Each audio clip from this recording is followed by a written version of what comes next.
శ్రీచక్ర news బులెటిన్ల ముందుగా headlines. కండతడి పెట్టుకున్న మంత్రి కొండ సురేఖ.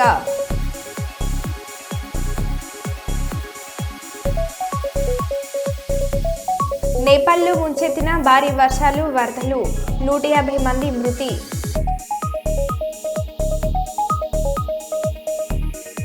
ఆరోగ్యం పట్ల ప్రతి ఒక్కరూ దృష్టి పెట్టాలన్న కర్నూలు ఎంపీ బస్తిపాటి నాగరాజు.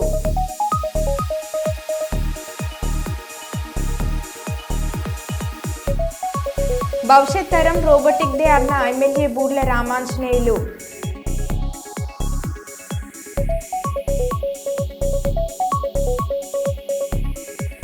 భవానీ దీక్ష స్వీకరించిన కేంద్ర మంత్రి Bandi Sanjay.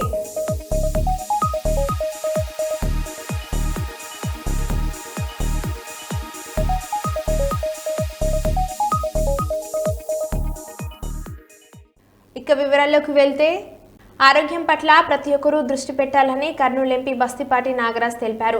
World heart day వేడుకలో హార్ట్ ఫౌండేషన్ ఆధ్వర్యంలో కలెక్టర్ కార్యాలయంలో నిర్వహించారు. ఈ కార్యక్రమానికి ముఖ్య అతిథిగా ఎంపీ పాల్గొని మాట్లాడారు. మంచి ఆహారం, వ్యాయామం, యోగం చేయడం వల్ల ఆరోగ్యం వస్తుందని అన్నారు. సిగరెట్, మద్యం అలవాట్లు మానుకోవాలని ఆయన కోరారు. ఈ కార్యక్రమంలో తిరుపతికి చెందిన ప్రముఖ గుండె వైద్య నిపుణులు డాక్టర్ రాజశేఖర్ ను సన్మానించారు. గుండె వ్యాధులు రాకుండా ఎలాంటి జాగ్రత్తలు పాటించాలి, ఎలాంటి ఆహారం తీసుకోవాలని తెలియజేశారు. అనంతపురం జిల్లాకు చెందిన అబ్బా టీవీ డాక్టర్ హరిప్రసాద్ పాల్గొని సంతోషంగా ఉండాలంటే యోగా చేయాలని కోరారు. హార్ట్ ఫౌండేషన్ అధ్యక్షులు డాక్టర్ చంద్రశేఖర్ ఆధ్వర్యంలో ఆరోగ్యంపై అవగాహన కల్పిస్తున్నామని ముఖ్య అతిథులు కొనియాడారు.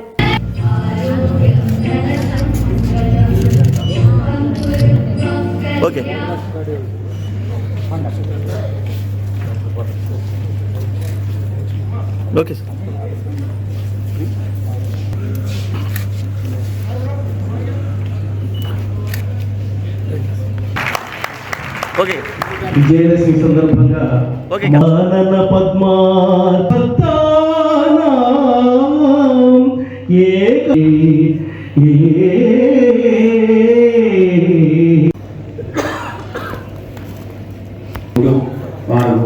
మానన తమ అనుగ్రహాన్ని అందించినందుకు మళ్ళీ ఈరోజు కూడా ఈ కార్యక్రమంలో కర్నూలు హార్ట్ ఫౌండేషన్ ఉపాధ్యక్షులు ఫిజిషియన్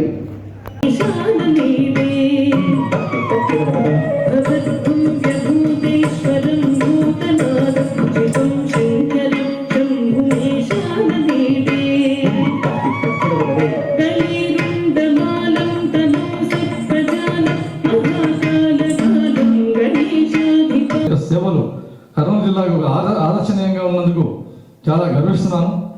అంతేకాక నేను చెప్పేది ఏమంటే, ఇకపోతే వాస్తవంగా నేను 1993లో చదువుకునే రోజుల్లో ఒకరోజు అర్లీ మార్నింగ్ నేను పాల ప్యాకెట్ తీసుకోవడానికి నేను డైలీ 5:30కి నేను వెళ్ళేవాడిని నడుచుకుంటూ. ఒకరోజు డైలీ నాకు ఆ ఇంటి పక్కన ఒకతను పేపర్ చదువుతుండేవాడు. నేను పాల ప్యాకెట్ తీసుకుని వచ్చేసరికి ఆయన కాలం వేయండి. అప్పటి నుంచి 1993 నుంచి ఈ హార్ట్ అంటే నాకు భయం వచ్చేసింది. అప్పటి నుంచి నేను వాకింగ్ అయితేనేమి, పెద్దలు చెప్పిన మాటలు అయితేనేమి, ఎందుకంటే డాక్టర్ల సూచనలు అయితేనేమి, నేను ఇవన్నీ తీసుకొని ఆ రోజు నుంచి నేను కూడా ఈ హృదయ విషయంలో ఈ డాక్టర్ల సూచనలు పాటిస్తూ వాకింగ్ అయితేనేమి అన్ని చేస్తూ వచ్చాను. ఇకపోతే ప్రతి ఒక్కరు, ఎందుకంటే నేను పార్లమెంట్లో అడుగుపెట్టిన తర్వాత ఢిల్లీకి పోయాను. నేను మొట్టమొదటిసారి ఢిల్లీకి పోయాను. సర్టిఫికేట్ తీసుకుని ఎంపీ హోదాలో ఢిల్లీకి వెళ్ళాను.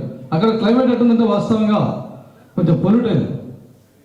ఇక్కడికి చాలా తేడా. అక్కడ గాలి ఎయిర్ పీల్చుకోవడానికి, ఆక్సిజన్ పీల్చుకోవడానికి సెంటర్లు పెట్టే పరిస్థితి వచ్చాయి. అక్కడ ఆక్సిజన్ పీల్చుకోవడానికి కూడా కొన్ని సెంటర్లు ఏర్పాటు చేశారు. పార్లమెంట్కి అతి సమీపంలో కూడా కొన్ని ప్లేసుల్లో ఆక్సిజన్ సెంటర్స్ ఏర్పాటు చేశారు. కాబట్టి దీన్ని బట్టి ఏమవుతుందంటే, ఈ వాతావరణం కూడా పొల్యూషన్ అయిపోతూ ఉంది.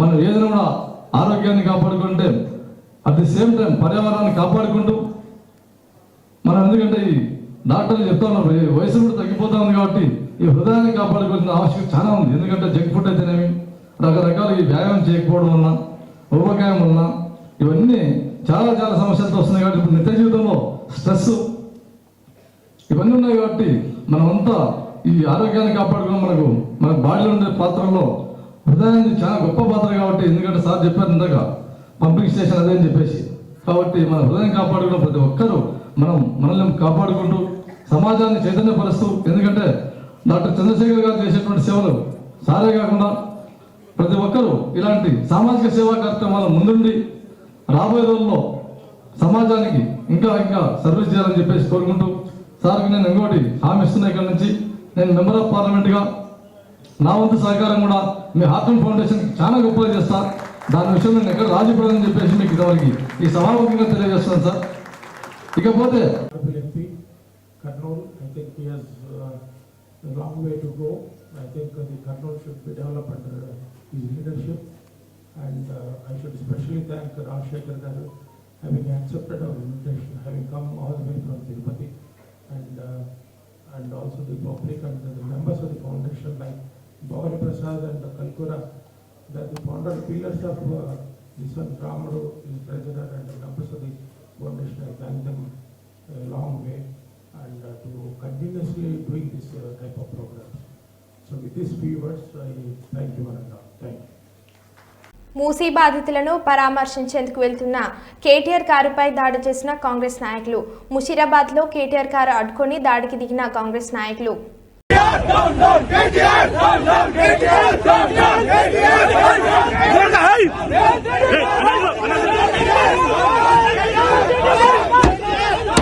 స్వర్గీయ మాజీ ఎమ్మెల్యే బిరుదు రాజమల్లు వర్ధంతి కార్యక్రమంలో పాల్గొన్న పెద్దపల్లి శాసనసభ్యులు విజయ రమణారావు. పెద్దపల్లి జిల్లా సుల్తానాబాద్ మండలంలోని మాజీ శాసనసభ్యులు బిరుదు రాజమల్లు వర్ధంతి కార్యక్రమంలో పాల్గొని బిరుదు రాజమల్లు చిత్రపటానికి పూలమాలలు వేసి నివాళులు అర్పించిన పెద్దపల్లి ఎమ్మెల్యే విజయ రమణారావు. ఈ కార్యక్రమంలో కాంగ్రెస్ పార్టీ నాయకులు కార్యకర్తలు పాల్గొన్నారు.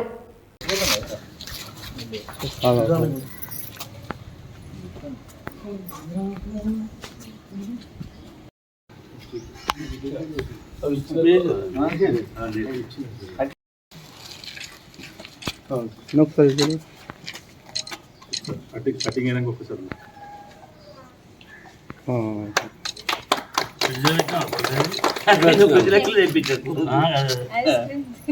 ఫ్రిడ్జ్ ఉన్నది కాబట్టి అది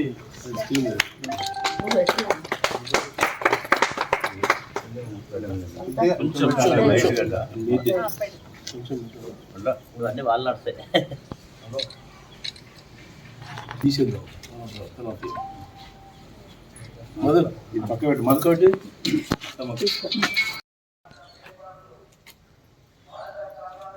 అన్న మీరు ఒకసారి పట్టుకోరు, ఇట్లా పట్టుకోరా, ఇట్లా పట్టుకోరు, ఎట్లా పట్టుకోరు, ఇట్లా ఇట్లా ఎట్లా పట్టుకున్నా లేరన్న ఆయన వాళ్ళు కల చెప్తారా చేతుల్లో ఉండే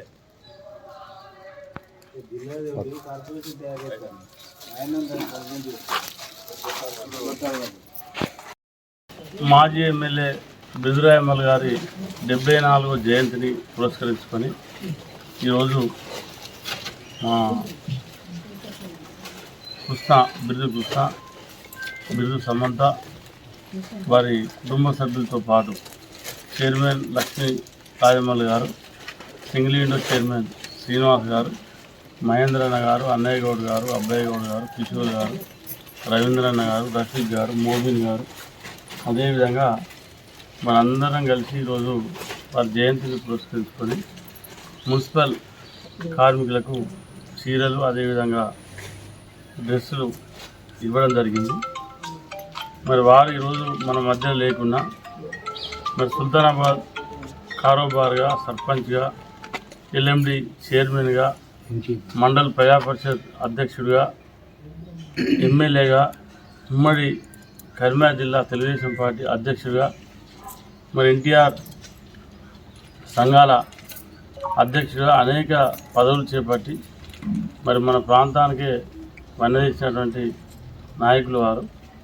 మరి వారి రోజు మన మధ్య లేకున్నా వారి ఆశయ సాధన కోసం మరి మేమంతా కూడా వారితో కలిసి పనిచేసినటువంటి అనుభవం ఉంది. చాలా రోజు వారు మేము చాలా సంవత్సరాలు అంటే దాదాపు 30-40 సంవత్సరాలు రాజకీయాల్లో కలిసి పనిచేసాం. మరి రాబోయే రోజుల్లో ఏదైతే ఇవాళనే రాయమల్లంతా కూడా మార్నింగే నేను మాట్లాడి చెప్పడం జరిగింది. బిదురాయమ్మల్ గారి సంవత్సరం ఏ రోజైతే తిథి ఉంటుందో ఆ డేట్ నాడు పూసాల రోడ్డుకు వారి విగ్రహం పెట్టాలని చెప్పి మరి ఆలోచన చేసుకున్నాం. తప్పకుండా రాబోయే 3-4 నెలల ఆ పనులన్నీ కంప్లీట్ చేసుకొని మరి వారి వర్ధంతి నాడు మరి విగ్రహావిష్కరణ చేసే కార్యక్రమాన్ని కూడా చేస్తామని చెప్పి ఈ సందర్భంగా తెలియజేసుకుంటూ, తప్పకుండా నేను కానీ మరి నాతో పాటు ఉన్నటువంటి కాంగ్రెస్ పార్టీ నాయకులు అందరం కూడా వారి కుటుంబానికి అన్ని విధాలుగా అండగా ఉంటూ రాబోయే రోజుల్లో ప్రతి విషయంలో వాళ్ళకి చేదోడు వాళ్ళ ఉండి మరి వారి ఆశయ సాధన కోసం ఏదైతే వారు కలలేదన్నారో దాన్ని ముందు తీసుకెళ్ళడానికి మా వంతు ప్రయత్నం చేస్తామని చెప్పి తెలియజేసుకుంటాం. కబ్జాదారుల నుంచి తమను కాపాడాలని బాధితులు కర్నూలు కలెక్టరేట్ కార్యాలయం ముందు ధర్నా చేశారు. కల్లూరు పరిధిలోని survey number 227/A3 Asif Nagar లో ఫ్లాట్లు కబ్జాకు గురైందని ఫ్లాట్ల యజమానులు ధర్నా చేశారు. ఆసిఫ్ నగర్ లో మొత్తం 114 ఫ్లాట్లు ఉన్నాయని, వాటిని 2011 సంవత్సరంలో వెంచర్ చేయగా కొనుగోలు చేశామని వారు తెలిపారు. గత 6 రోజుల క్రితం కొందరు వ్యక్తులు వచ్చి ఫ్లాట్లకు సంబంధించిన రాళ్లను తొలగించి ఎవరిని లోపలికి రానివ్వడం లేదని వారు తెలిపారు. ఈ సంఘటనకు సంబంధించి స్పందనలో జిల్లా కలెక్టర్ కు వినతి పత్రం ఇచ్చామని వారు తెలిపారు.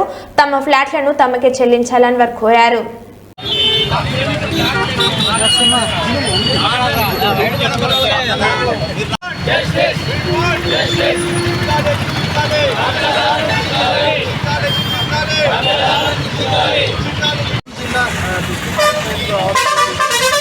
ఎందుకంటే ఇక్కడ ముజఫర్నగర్లో 227/A3A అనే వెంచర్లో మొత్తం 114 ప్లాట్లు ఉన్నాయి. సో చాలా సంవత్సరాల క్రితం ఈ 114 ప్లాట్లలో వివిధ ఏరియాల నుంచి ప్రజలు వాళ్ళ పేర్లతో ఒక్కొక్క ప్లాట్ని రిజిస్ట్రేషన్ జరుపుకోవడం జరిగింది. ఇప్పుడు జరిగింది ఏంటంటే వాళ్ళ ప్లాట్ మెంబర్స్ ఎవరైతే పర్చేజ్ చేశారో, రిజిస్ట్రేషన్ చేసుకున్నారో వాళ్ళ ప్లాట్ని తనిఖీ చేసుకోవడానికి వచ్చినప్పుడు సడన్గా తెలిసిన విషయం ఏంటంటే ఆ ల్యాండ్లో ఆ ప్లాట్ నెంబర్కి సంబంధించిన ఏ రాయి కూడా లేకపోవడం గమనించి తెలుసుకున్నది ఏంటంటే ఆ వెంచర్లో ఉన్న ప్రతి ప్లాటు కబ్జాకి గురవడం జరిగింది. మేము తెలుసుకున్న విషయం ఎవరు కబ్జా చేసిరని తెలుసుకోవడం జరిగిందంటే, ఇంతకుముందు స్థలం యొక్క పట్టాదారులు ఎవరైతే ఉన్నారో దాంట్లో ఒక మెంబర్, అతని పేరు వచ్చేసి సయ్యద్ మియా, వాళ్ళ వారసులు అయిన సయ్యద్ బాషా, అబ్దుల్ కుషూర్, సయ్యద్ నూర్ బాషా, వీళ్ళు దాన్ని ఇప్పుడు వచ్చి కబ్జా మాది, ఇది మాకు తెలియకుండా ఇంతకుముందు వసంత నర్సిరెడ్డి వాళ్లకు వీళ్ళు ప్లాట్లు ఇవ్వడం జరిగింది. ఏమని వెంచర్ని ఇవ్వడం జరిగింది. దీంట్లో ఉన్న ప్లాట్లను మీరు క్రియేట్ చేసి మీరు అమ్ముకోవచ్చు అని చెప్పి వాళ్ళ దగ్గర పక్కా డాక్యుమెంట్ మా దగ్గర ఉంది అది. సో ఇప్పుడు వాళ్ళు ఏం చెప్తారంటే వాళ్ళకి మేము అమ్మలేదు, వాళ్ళకి మేము జస్ట్ అగ్రిమెంట్ చేసుకున్నాము అని చెప్పి 10 సంవత్సరాలు అది ఇప్పుడు తీసుకొచ్చి ఇప్పుడు మేము వాళ్ళకి ఏం అగ్రిమెంట్ చేయలేదు, ఈ ప్లాట్ మీకు చెల్లదు, ఈ ప్లాట్ మాకు సంబంధం లేదు, ఇది మాది అని చెప్పి వాళ్ళ వారసులు వచ్చి కబ్జా చేయడం జరిగింది. మేము ఇక్కడ కలెక్టర్ ఆఫీస్కి వచ్చి ఒక్కొక్కరం అంటే 114 మంది ఫ్లాట్ మెంబర్స్ వచ్చి ఇక్కడ అర్జీ ఇచ్చాం. ఏమనంటే ఒకవేళ ఇది తప్పు అయితే సిస్టంలో ఎలా రిజిస్టర్ అవుతుంది ఒక్కొక్క ప్లాట్, మేము అదే అడుగుతున్నాం. ఇప్పుడు రిజిస్ట్రేషన్ అంటే సిస్టమ్ తప్ప, లేకపోతే అక్కడ ఎవరన్నా కుమ్మక్కై పైసలు తీసుకొని రిజిస్ట్రేషన్ జరిగిందా, రాష్ట్ర ప్రభుత్వంలో ఏం జరిగిందో మాకు తెలియదు, కానీ కబ్జా అయితే జరిగిందనే విషయం తెలిసింది. ఇప్పుడు మేము అక్కడికి వెళ్తే మా మీద కూడా కేసులు పెట్టడానికి వాళ్ళు రెడీగా ఉన్నారు. అది అందరూ కలిసి మీడియా సమక్షంలో ఈ 114 మంది ప్లాట్ మెంబర్స్ అందరూ, అంటే ఇక్కడ అంతమంది లేరు, ఒక 20 మంది మినిమం ఉన్నారు. ఒక్కొక్కరికి ఒక్కొక్క ప్లాటు, ఒకరికి 2 ప్లాట్లు, ఇంకొకరికి 4 ప్లాట్లు ఉన్నాయి. వీళ్ళందరూ ఏం అడుగుతున్నారంటే మాకు న్యాయం కావాలి. ఎందుకనంటే ఇది రిజిస్ట్రేషన్ అంటే మీనింగ్ ఏంటి, ఆ రెవెన్యూ డిపార్ట్మెంట్ వాళ్ళు, వెంచర్ వాళ్ళు అన్నీ కరెక్ట్గా ఉంటేనే రిజిస్ట్రేషన్ చేస్తారు. ఇప్పుడు కలెక్టర్కి వెళ్ళి అడిగితే ఏమంటున్నారంటే ఇది కోర్టులో ఉంది కాబట్టి మీరు తేల్చుకోండి. నేను కలెక్టర్ అమ్మకి ఏమడిగానంటే, తిరుమల లడ్డు వ్యవహారంపై సిట్ బృందం చేపట్టిన దర్యాప్తు కొనసాగుతుంది. మంగళవారం యార్ డైరీకి సిట్ బృందం వెళ్లనుంది. నిన్నంతా తిరుమలలోని ల్యాబ్ల వివరాలు సేకరించి ల్యాబ్లో నిబంధనలకు అనుగుణంగా టెస్టులు జరిగాయనే కోణంలో విచారణ జరుపుతున్నారు. ఈ మేరకు పోర్టు కార్మికులతో సిట్ అధికారులు విచారణ జరిపారు.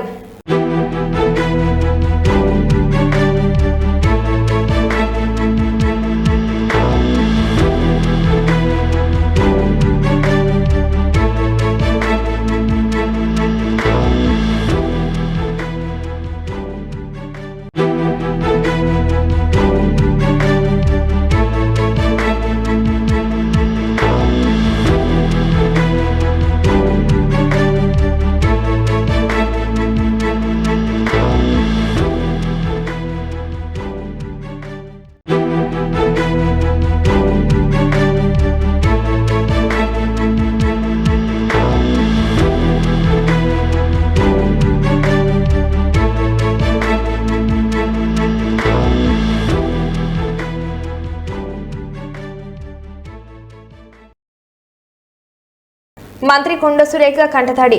బీజేపీ ఎంపీ రఘునందన్ రావుతో ఉన్న ఫోటోను అసభ్యకరంగా సోషల్ మీడియాలో పెట్టిన బీఆర్ఎస్ సోషల్ మీడియా కార్యకర్త. నా బాధ ఏంటంటే ఒక మహిళగా నన్ను చాలా అసహ్యంగా ఈ విధంగా పోస్ట్ పెట్టి సోషల్ మీడియాలో చాలా దురదృష్టకరమైన చాలా ఇబ్బందికరమైన పోస్ట్ పెట్టి ఈ ఫోటోను పెట్టి వీళ్ళకు షాదీ ముబారక్ ఎవరిచ్చారు అని చెప్పి ఒక అక్రమమైన మాటగా దాన్ని చిత్రీకరించి చాలా అవమానపరచడం నాకు చాలా బాధను కలిగిస్తూ ఉంది. నిన్నటి నుంచి కూడా నేను అన్నం తినలేదు, నిద్రపోలేదు. ఒక మహిళగా ఈరోజు వాళ్ళ ఇంట్లో తల్లులు ఉన్నారు, చెల్లెళ్ళు ఉన్నారు, బిడ్డలు ఉన్నారు. టీఆర్ఎస్ వాళ్ళందరూ కూడా ఈరోజు కొంత గ్యాంగ్ను ఏర్పాటు చేసుకొని ఈరోజు వాళ్ళు నీకు దమ్ముంటే ముందు పర్మిషన్ ఇచ్చిన వాళ్ళ మీద చర్యలు తీసుకో.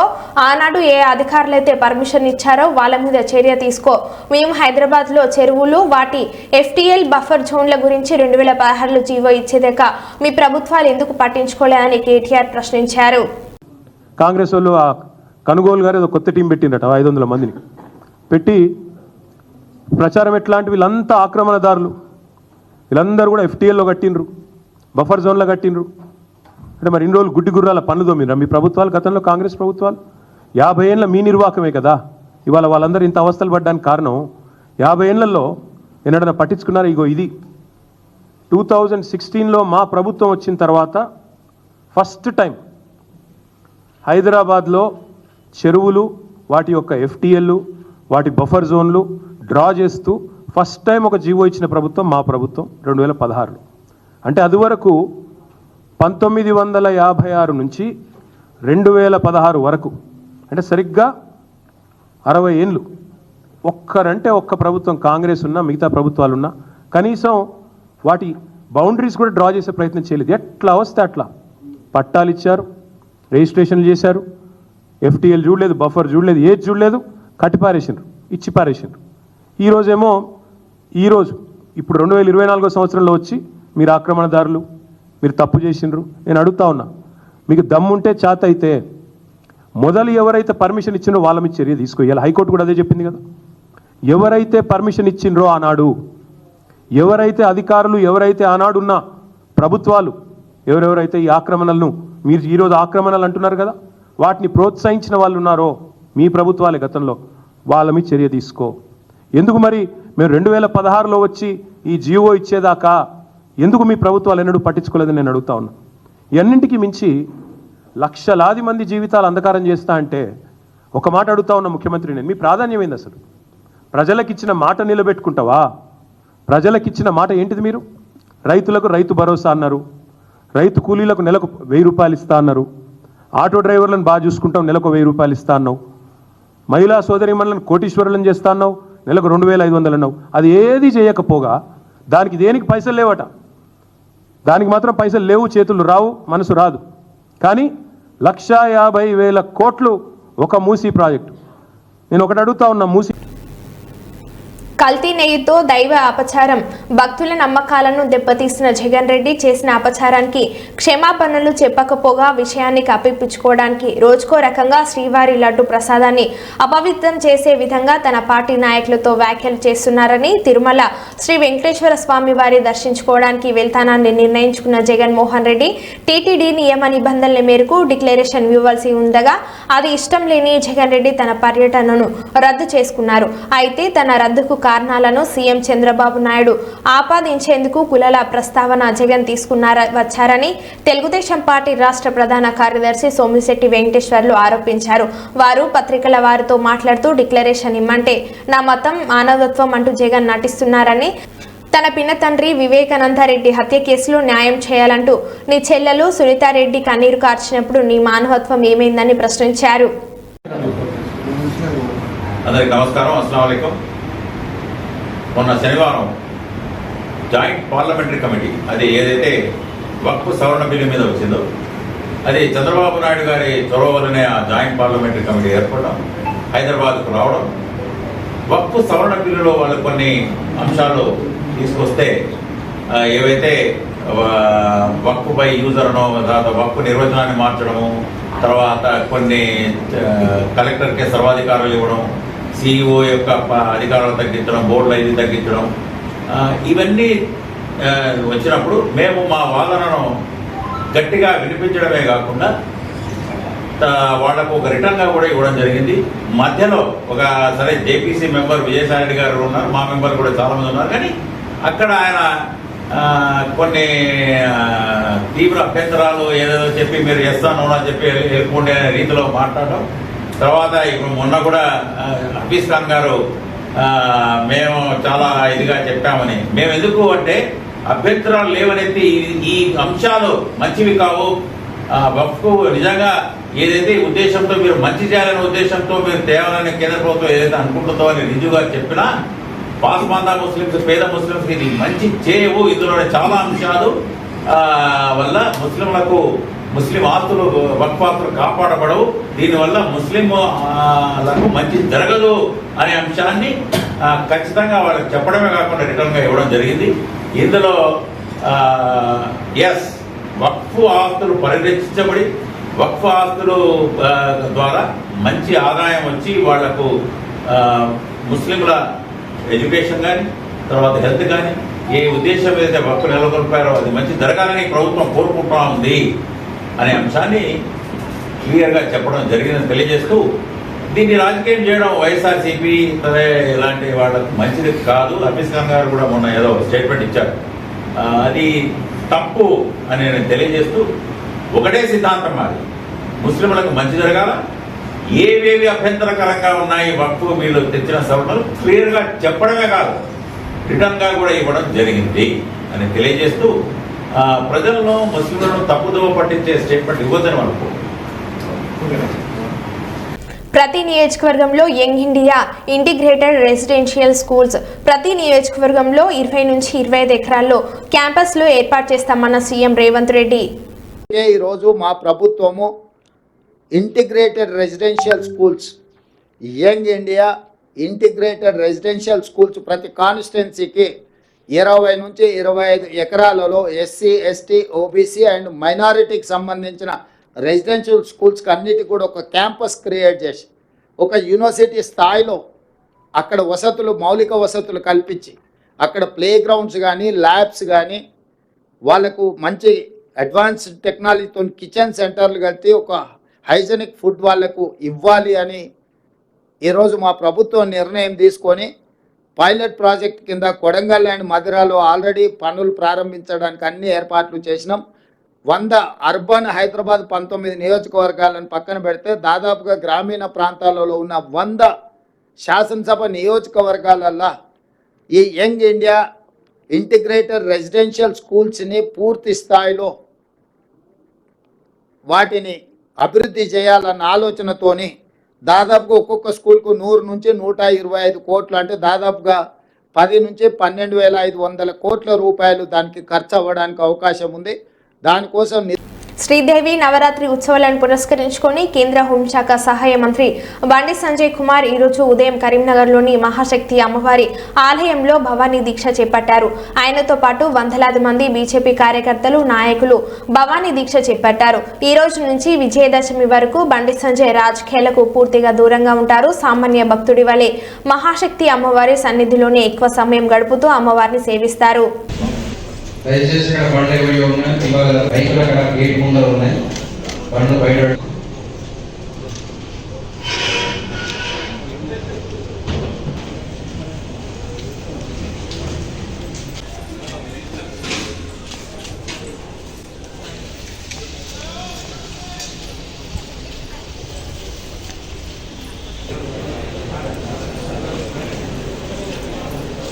भगवान मंगलायतनं मलेहे दावस्तेषां जयस्तेषां कुतस्तेषो वां पशवो वदन्ते सानो मद्रे समोर्चन्द्रवानादितो अस्तो ॐ देवलक्ष्मीं सुन्दं तदेवतारावलं चन्द्रवरं देवो भव अतिथिदेवो भव रोगिनाम संवत्सरे दक्षिणाजने वर्ष ऋतो भाद्रपदमासे कृष्णपक्षे अद्य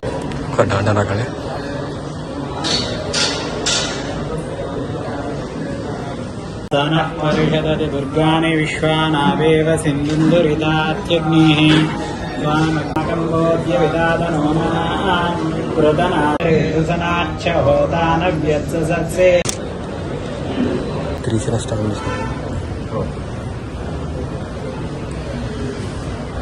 విదం వాతేన సగరేణ మహాదుర్గాయ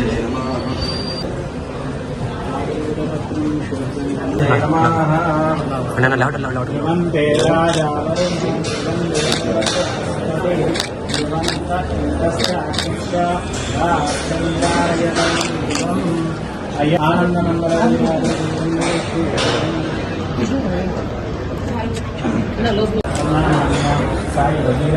ఐశ్వర్యావృత